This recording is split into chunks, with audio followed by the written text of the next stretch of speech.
Pertemuan kali ini kita akan mempelajari tentang mengonstruksi informasi dalam teks eksplanasi.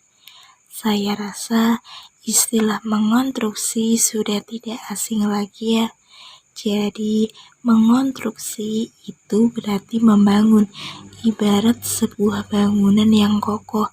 Teks eksplanasi juga butuh bagian-bagian yang kokoh, yaitu informasi. Bagaimana di dalam teks eksplanasi harus dibangun informasi yang faktual.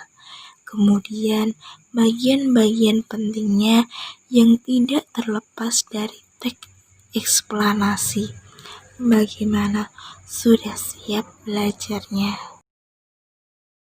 Nah, anak-anak, kira-kira bagaimana sih cara kita menyusun bagian-bagian pokok teks eksplanasi?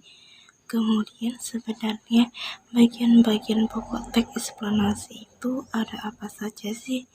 Pasti begitu pertanyaan kalian. Baik, sudah terpampang jelas di situ ya. Yang pertama-tama yang perlu kalian garis bawahi adalah bahwa istilah bagian sama dengan struktur. Jadi, apa yang dimaksud bagian, ya apa yang dimaksud dengan struktur.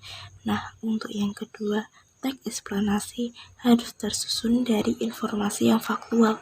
Jadi, kalian tidak boleh menghayal, membuat-buat, atau bersifat fiktif, karena teks eksplanasi itu ilmiah, bukan fiksi.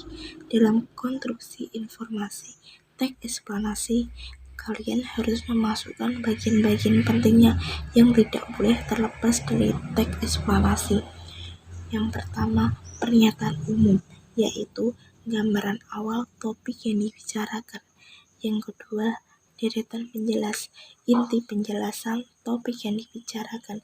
Penjelasan pada bagian ini harus tersampaikan secara detail sesuai dengan kronologisnya.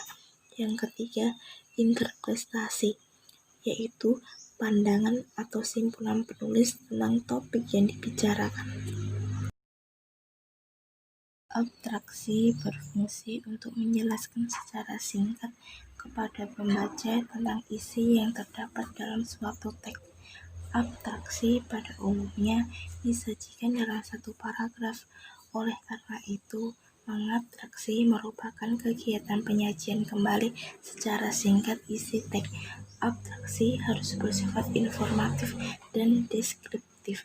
Artinya, setiap informasi yang terkandung harus berdasarkan fakta,